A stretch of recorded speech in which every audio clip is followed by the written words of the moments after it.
It is Mock Draft Monday, maybe the final Mock Draft Monday, maybe one more Mock Draft Monday before the real NFL draft happens next week, next Thursday. We are getting close. A mega contract as well for quarterback Jalen Hurts and the Philadelphia Eagles coming up on today's Peacock and Williamson.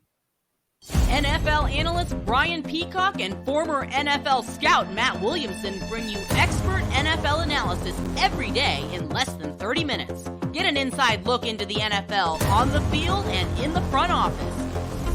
With elite breakdowns, next-level analysis, and in-depth information only for the real NFL fans. This is Peacock and Williamson, and it starts now.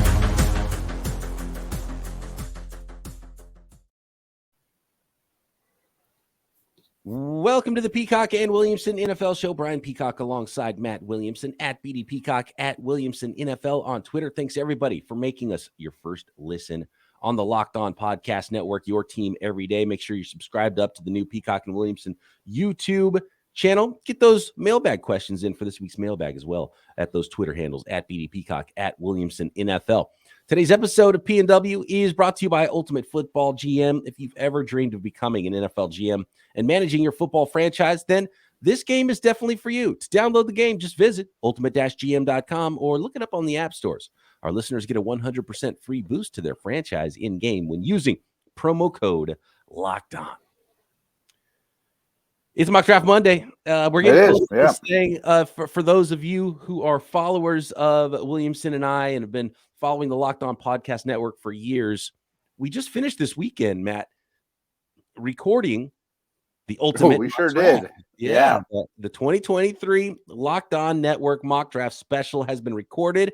It is now in the editing booth, and that will be released this Thursday. So excited for that one. All of the network involved, and Matt and I get a chance to host it every year, and got an extra man in the booth. Keith Sanchez of Locked On NFL Draft joined us in the main booth to host that one, and we're gonna have him on the podcast here on Peacock and Williamson Thursday to talk about it as well. So pumped for that one. Yeah, we banged that out in 7 or 8 hours. It was like nothing. I literally injured myself. We podcasted so hard on that one. Yeah. So it's Mock Draft Monday. The big news of the day, though, before we get into the mock draft, and it's part of the whole team building process. And the Philadelphia Eagles have these extra draft picks in 2023, Matt, because they weren't sure about their quarterback going into last year, going from let's get some extra picks and see what Jalen Hurts, see if he takes that next step. Next step he did take. And you go from that to, now here's $255 million, 5 years, 255. So we're talking $51 million per year, and Jalen Hurts becomes the highest paid player in NFL history, Matt. How about that one for the Philadelphia Eagles that I don't think there's any doubt anymore they got their quarterback? No, 100%. And I was wrong on him. I didn't think he was going to become a starting NFL quarterback. I thought his accuracy, but more so his anticipation and timing were not starting level, and he proved me wrong. And we're finding this out more and more, and it applies to this incoming class, Richardson and these guys, that quarterbacks, Josh Allen, Dak Prescott, are showing they can get more and more accurate at the NFL level. And he's an extreme worker. He's an extreme leader. I think all those things are incredibly important. He's an ascending player. Now, I'm not picking on him at all. I will say you can't analyze his situation and not say, boy, he's got it pretty good too. He's behind the best line in the league, an elite running game, and now you're throwing to elite receivers with a really good defense and the best pass rush, and more power to the Eagles for doing that. That's not his fault. I'm not, downplaying him at all. But now that he's going to be making $255, well, those things are probably only going to get worse, Yes. Yeah. His supporting cast is not going to get better from what we've seen in his, he was 14-1 last year, right? In the regular season, going to the Super Bowl. It's not going to get easier for him, but he could still even get better because what's crazy is looking at Jalen Hurts' stats, and this doesn't scream. And this is where we're at in the NFL. Like if you're a young quarterback and you're a franchise quarterback, he's going into his age 25 season now. He's had one great year. And he's got $50 million per year contract, right? So that's and there's a lot more contracts to come for some young guys who are probably celebrating this deal. I think Lamar Jackson being he's happy. Yeah. number one of those, seeing the numbers that came down here, and we'll find out what the exact numbers are. These were clearly, the agent leaking the numbers to, Schefter and Tom Pelissero and Ian Rappaport, who had the news this morning. And so we'll see what the actual deal looks like, how it's structured, if there's bonuses in there, and maybe it doesn't look quite as big as $51 million per year. But looking at Jalen Hurts' stats, it doesn't scream this is the best player in the NFL and deserves the highest contract ever in NFL history. Because when you look at his passing numbers from last year, they did get better. He started 15 games. They were 14-1 in those games. He completed 66.5% of his passes, 3,700 passing yards, 22 touchdowns to 6 interceptions. And it's a good season, right? But it doesn't blow you away. Right. Then, though, and this is where you've already touched on some of it, where you have to consider a lot more when it comes to a player like Jalen Hurts. Then you look at his rushing production, 13 more touchdowns running the football and 760 more yards. So you just put offensive production in there versus maybe, a pocket passer that's not doing as much with his legs. Now we're talking about 35 touchdowns to 6 interceptions, right? Mm-hmm. You have to include some fumbles in there, I guess, if you're going to start talking about rushing production. And you're over your 4,500 yards total offense, so that starts to look more in the elite category. And then the real thing for the Eagles that make you say this is a $50 million per year man. This is a $250+ million contract, $179 million guaranteed, is because of the leadership, because of you've seen him, how he leads your football team. And so when you just look at the passing numbers and, he's had the one good year, it seems like, man, is that the track record to give him this type of a deal? But then I think when you see the full package of what he is and how much the Eagles believe in him as their guy, then it sort of changes the equation. It does. And I don't even know we need to talk that much about it. I think it's just a foregone conclusion. Herbert's probably next. I think he'll get a little more. Burrow will get more than all the above. Lamar's his own beast. Who knows?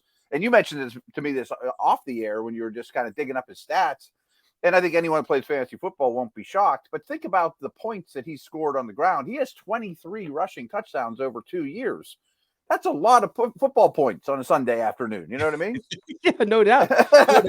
Absolutely. And who is maybe the big winner right now, Matt, that you wouldn't think about immediately, is the Kansas City Chiefs. Looking at what Patrick Mahomes' contract was, that at the time it was like, oh my gosh, they just gave him a 10-year, $500 million contract. I'm looking at it right now. So it was a 10-year, $450 million contract extension. And it's just kicked in 2022, I believe. And so he's signed through 2031.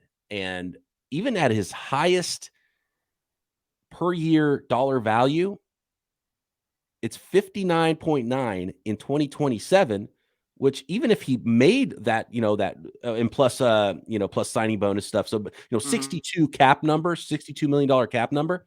Even if he made all of that, that's not going to look crazy with what some of these contracts are. And he's the best quarterback in the NFL. And with this 10-year contract, really the flexibility that the Chiefs have to move money around when they start to get to those later portions of the contract. And there's not all of the, the guaranteed money in there. And there's, you can start to restructure things and make it easier and easier on the cap every year.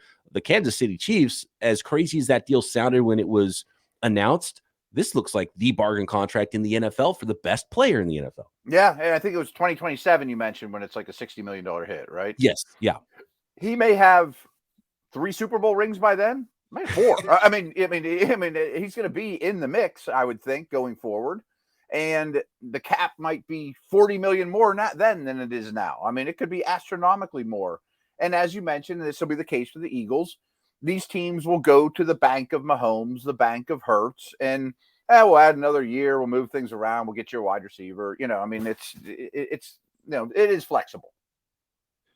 We do have a couple of picks for those Philadelphia Eagles. They don't have to draft a quarterback now for a very long time. And so pick number 10 and pick number 30 belong to the Philadelphia Eagles in the latest mock draft from Matt Williamson.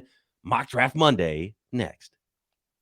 Today's episode of Peacock Williamson is brought to you by Ultimate Football GM. You've heard us talk about this mobile game app. It's so fun to play if you're a football fan. If you've ever put your GM hat on and think you could build that NFL dynasty, well, now's your chance in a realistic and challenging game format. Ultimate Football GM gives you control and managing every aspect of your franchise. We're talking through seasons, 25 seasons, lead your team to glory, build that historic dynasty. With Ultimate Football GM, you're responsible for hiring, firing coaches and coordinators, build the system you want, run the scheme you want, and get the players that fit that scheme, managing all the financial aspects of your team. You can sell the naming rights if you want, player salaries and terms. And of course, the most fun you have probably is drafting players, navigating your franchise through the NFL draft, free agency, player personnel issues, and all the ups and downs of a season, some things that might surprise you week to week in Ultimate Football GM. And you can play completely free offline, play on the go as you want to and when you want to. And the best part, Locked On listeners get a 100% free boost to their franchise in-game. So you have the opportunity to build your franchise a little quicker with promo code Locked On inside the game store and have yourself a little fun building your dynasty with Ultimate Football GM. Go to ultimate-gm.com or look it up on the app stores. That's ultimate-gm.com. Ultimate Football GM. Start your dynasty today. All right, take it away, Matt. Williamson mock draft 4.0. Where are we at right here? I'm not even sure what number we're on at this point in draft season. I just know we're getting close. Yep, and I do this for Steelers.com, and I always have to have the disclaimer. This is not the views of the Steelers. This is views of Matt Williamson, even though it's on their official website. And this is just my hunch of how it'll go, which, of course, will be wrong. But I do think Bryce Young's going first overall. I mean, are you pretty confident in that right now? Are you believing that in line season? It feels that way. It went from Bryce Young being everyone's kind of favorite guy on tape to, Panthers trade up. Oh, CJ Stroud because of tall quarterbacks or whatever, under Frank Reich. But just going through it and hearing analysts talk about Bryce Young and now seeing the betting lines and kind of putting your ear down to the train tracks, you can kind of feel it now that it feels like this is the way things are going if you're believing what's going on. And what's interesting with the NFL draft process, Matt, and it's why it's so fun and intriguing is so many people are wrong, whether you're projecting it, whether you're actually making the picks, and their teams are getting that wrong too.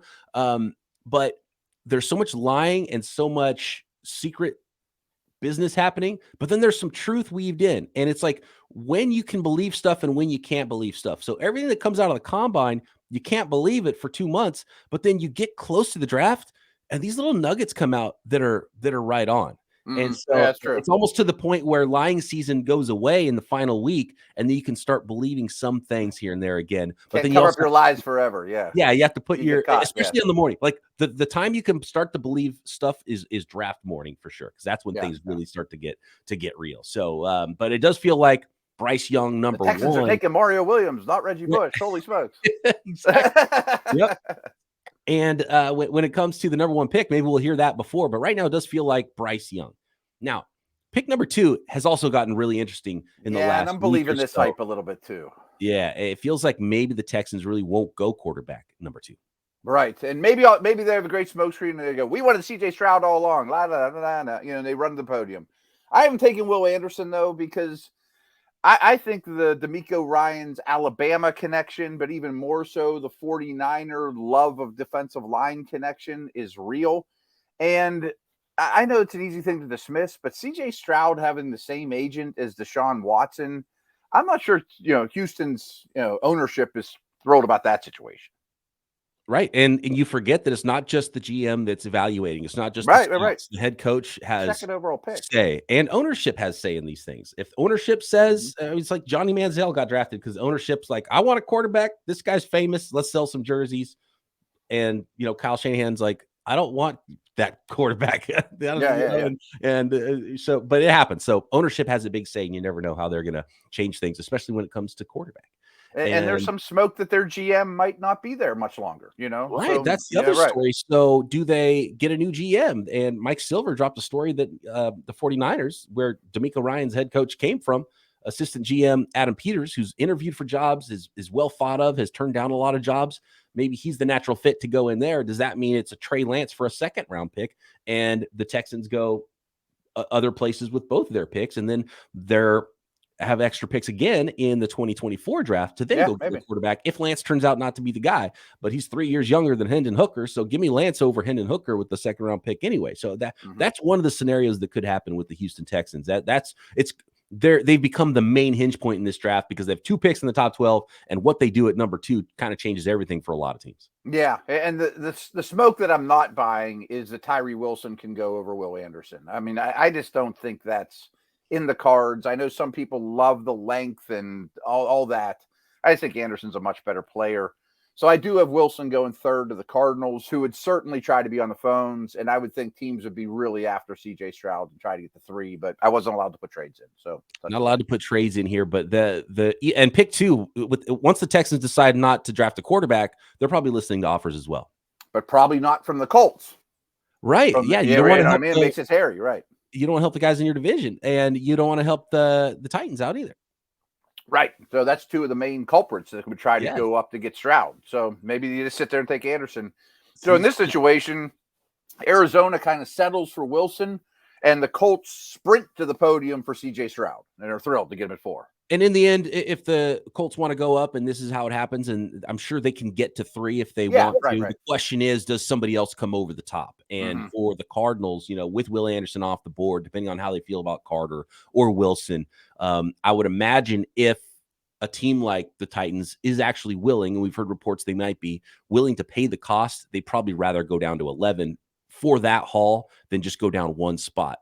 But they might be able to get a lot for that 1 spot from the Colts because of that as well. Yeah, maybe it's just their 2nd round pick, and and both teams are happy they get their guy, and Cardinals still take Wilson or whatever.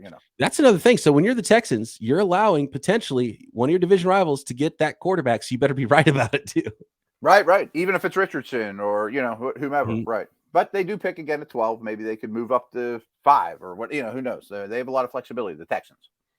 Pick 5 here, and this is a pretty common selection. I have no idea what to do about Jalen Carter, but the Seahawks are a team that's they drafted really well last year. They've drafted some players in the past that do have some red flags. Maybe they've gotten burned. Who was it? Malik McDowell a few years ago, right? And almost all their red flag guys have been defensive linemen. Yes, yeah, and it's. Did you remember the quote from Deion Sanders? About a month. Said many. I don't remember. Well, yeah, not the quote. Sorry, a quote from Deion Sanders about a month ago. He was talking about recruiting, and he said he wants his quarterback to have come from a 2-parent family and be the leader and the 3.5 GA or higher, a grade point average or higher. And then when he's recruiting defensive linemen, he's like, I don't care. I don't if they have a history, if they, I kind of want them to. Be a bad boy a little bit like that. So there is something to it in that old school football vibe. And the Seahawks have been that way, but also a really high character draft last year. Maybe they've turned over a new leaf. So I don't know what to think about Jalen Carter and the Seahawks. I don't know what to think about Jalen Carter and any of these teams. It might be very individual with all the teams. And then Carter could really slip because his agent, Drew Rosenhaus, decided not to take any visits with any teams outside of the top 10. So if you don't go in the top 10, you're not pretty sure about it, then who knows? Maybe we're talking 2nd round. No idea where to put Jalen Carter, but talent would absolutely have him here in the top 5. Peter King today kept mentioning the Steelers with Jalen Carter. So trust me, I'm getting that from all angles. The Steelers are going to trade. I mean, it'd be a great fit for him. Go hang out with Cam Hayward. Mike Tomlin would handle it perfectly. But I think Seattle would handle it really well too. Pete Carroll knows how to deal with immature players and highly talented players, and he's in it to win it. The first of 2 Detroit Lions picks at number 6. What do you like here? After trading Nakuda, I have them taking Gonzalez. I think that's a logical move. Every move they've made this offseason, they're clearly trying to get better at cornerback, but they haven't really done much long-term there either. And then you trade Nakuda. So it just feels like need value. Everything's going to meet up for the Lions, whether they stay at 6 or trade down quarterback. Feels really good for them here, I think. Yeah, and it could be Witherspoon, it could be Gonzalez. One of them could be off the board, but at 6, they'll get a corner if they want. It's funny how the closer we get to the draft, the quarterbacks start to slip again. And we see it almost every year where people go crazy for the quarterbacks. And then in reality, you realize, man, these teams are going to get married to this player. They have to really love him. And so we've only got 2 quarterbacks so far in the top 6. That brings us to the Las Vegas Raiders, Matt.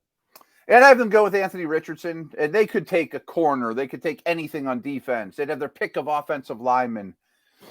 I just think that Richardson's really tempting. And, Josh McDaniels, go way back. He drafted Tim Tebow in the first round. It's a good spot for him to learn under Jimmy. So I didn't feel strong about it. The Raiders could go a lot of directions, but I did want Richardson off the board soon. Raiders are a little bit of a wild card because they could go quarterback, they could go offensive line, they could go defense, as you mentioned. They could trade up, they could trade down. They're really a flexible team here with a lot of needs. And if a quarterback falls, you could absolutely see this pick. So some teams might try to get up in front of them just because of that, just to make sure. And with Jimmy Garoppolo, he's the perfect stopgap starter, and he's going to be a good teammate, and he can be the starter this year. And then you move into the Anthony Richardson era or the Will Levis era. So interesting team with Las Vegas at 7. It's hard to pinpoint what they could do because they could do so many things. They could. They were a real hard team for me. Or, hey, Houston could jump to 7 and grab Richardson, or who knows? I mean, that was a tough spot for me. I then go Atlanta. I don't love Lucas Van Ness, but the league sure seems to, and everyone mock has him going in this neighborhood. I think it's a big defensive offseason for them. Just grab what I don't agree, but is the best defensive player available.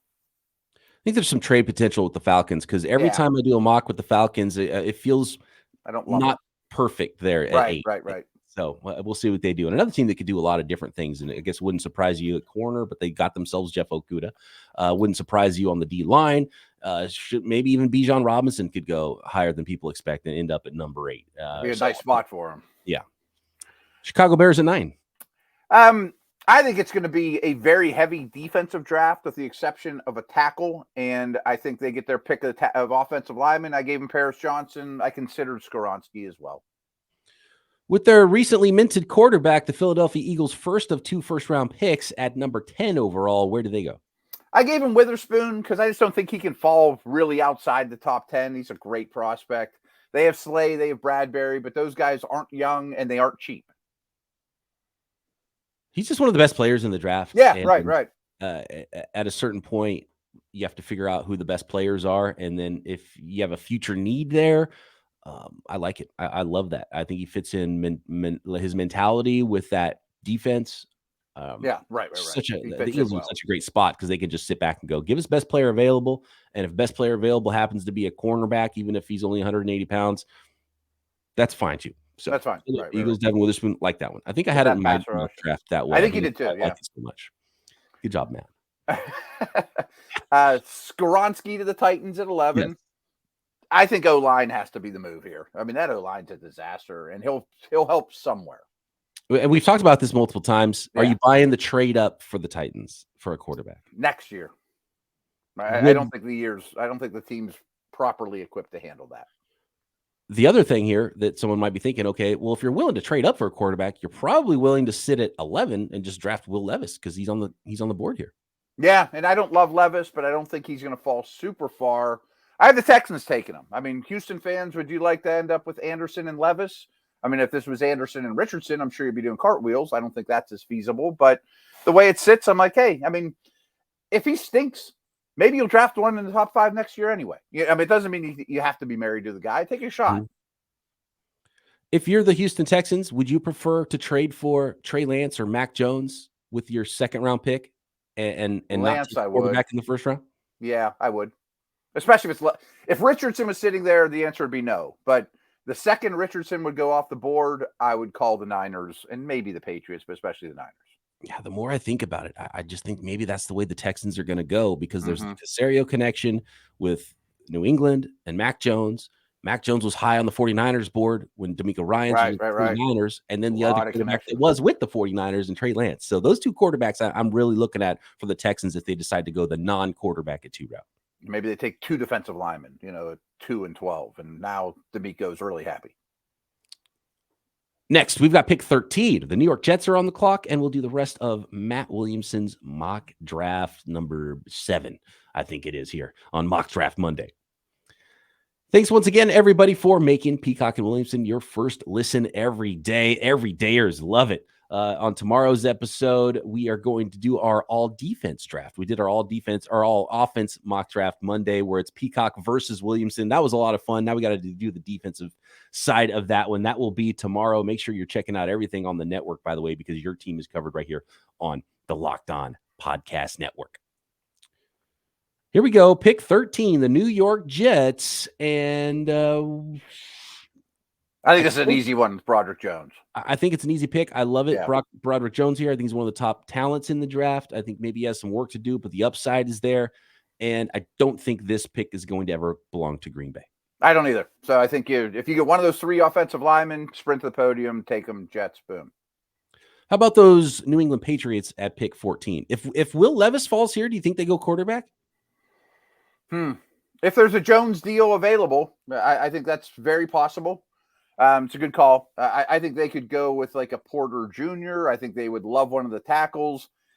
They're so bad at drafting receivers, but I feel like Jackson Smith-Njigba is almost bust-proof and would be their leading receiver tomorrow. So that's why I gave him at 14. Yeah, he's one of those receivers. And when I think about Jackson Smith-Njigba, I think, Cooper Kupp, and I think maybe Amon-Ra St. Brown. And those guys were drafted later, but Jackson Smith-Njigba has that type of ability, but he's got a little bit more juice and timed better than those guys. That's why, they were 3rd, 4th round picks because they didn't time well. Cooper Kupp ran a 4.6, right? But you could absolutely plug in Jackson Smith-Njigba into the Cooper Kupp role, highly targeted, move him around.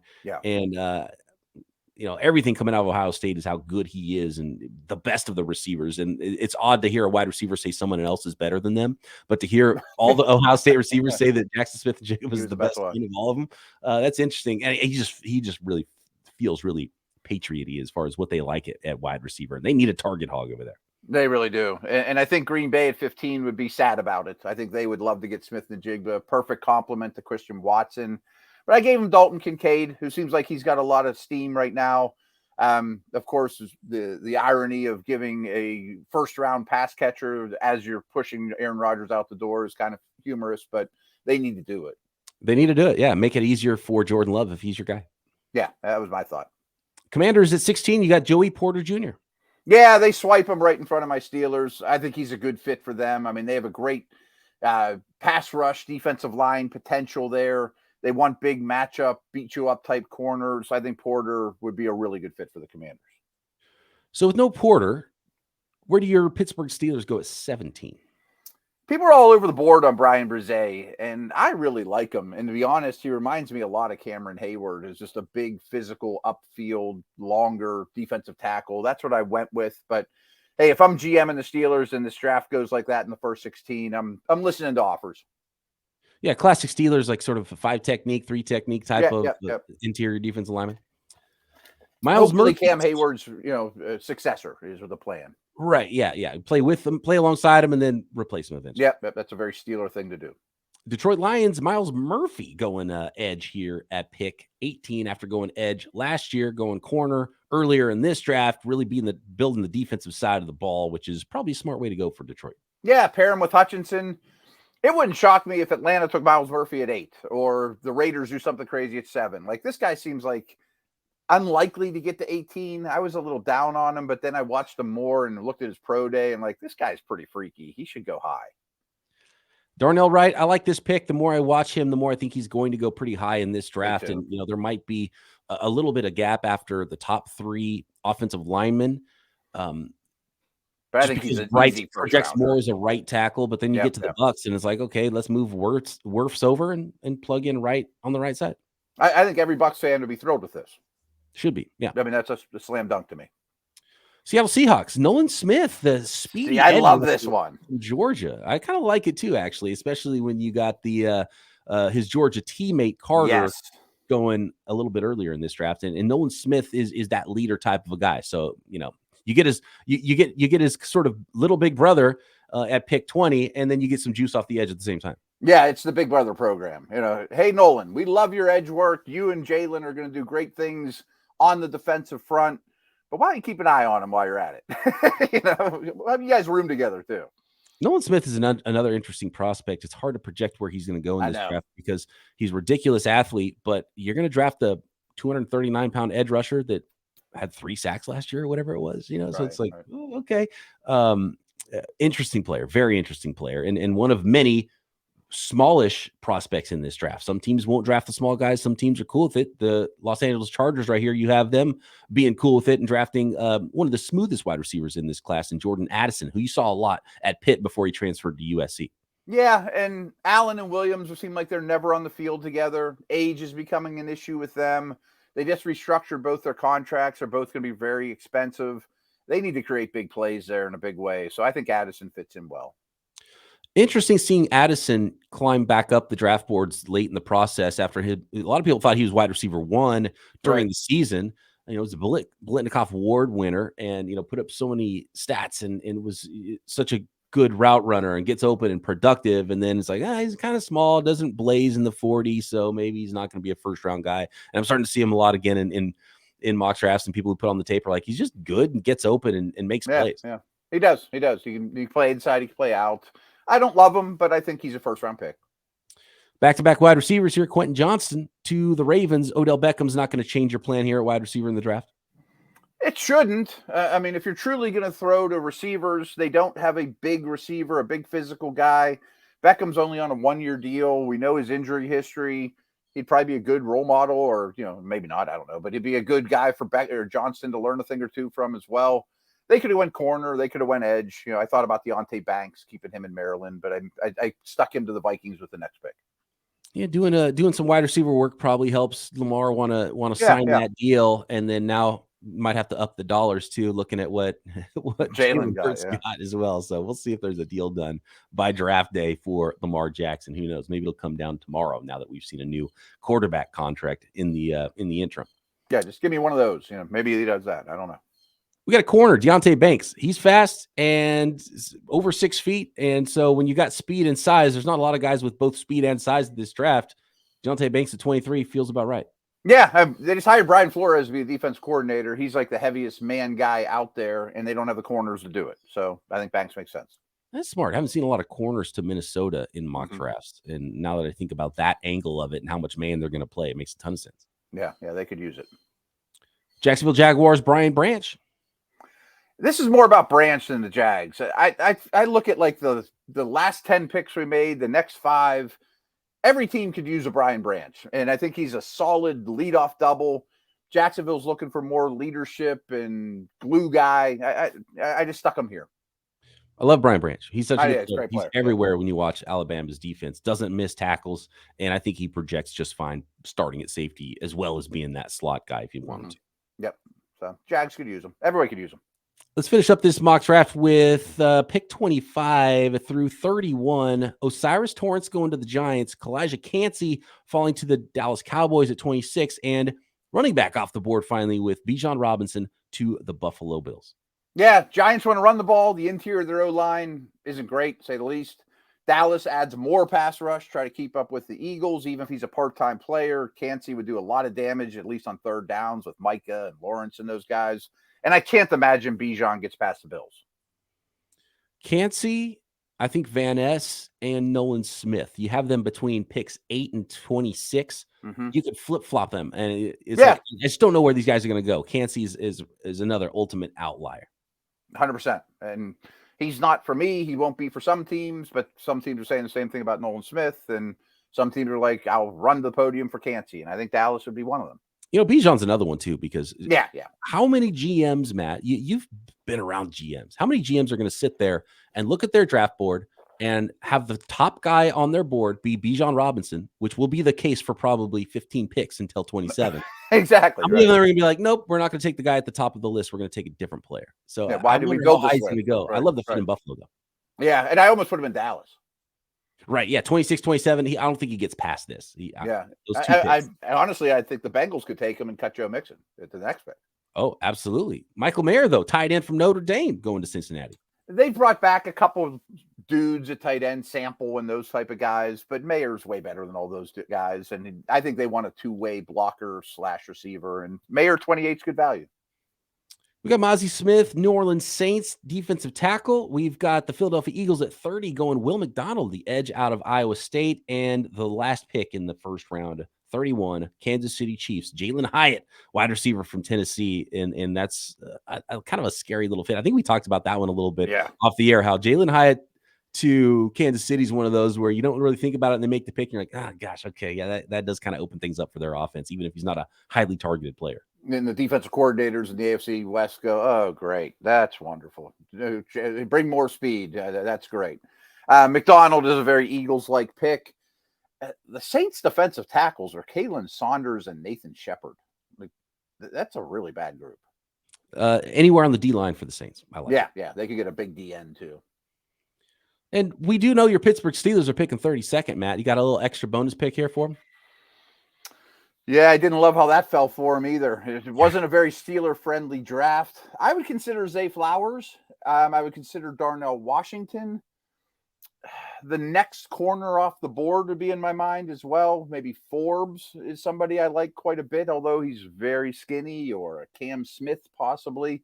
Those would be the guys I'm thinking about. That is Matt Williamson's latest mock draft on this Mock Draft Monday as we get closer and closer within 2 weeks to this draft. Next week is the NFL Draft Thursday, so we're 10 days away here. I can't wait for it. And tomorrow, Matt and I are going to be mocking again, but very different scenario. We're taking all defensive players going back and forth and each building a defensive team based on these 2023 rookies. And we did the offense Friday. It was a lot of fun. We'll see how our defenses turn out. And the early returns, Matt, I think I might have got you on the offensive side. That's what I'm hearing on the streets. You stole a lot of picks from me. I'll be honest. I thought I could play you a little better than I did. I have the first pick though tomorrow, right? I picked first, so I had the advantage on offense. You had the advantage on defense, picking first, and I'm gonna have to put together a team that can stop what you got going on up front too. So that might be on the back of my mind making my selections for those. Well, I'll give you 24 hours to think it over because I'm taking Jalen Carter. Oh, wow. Okay. Hey, you know what, though? It's lying season. I guess I'm not officially You're on going the to clock. show up and then right. I'm fielding offers for the pick. All right. Fantastic stuff. Thanks, everybody, for making us your first listen. Back tomorrow right here, Peacock and Williamson.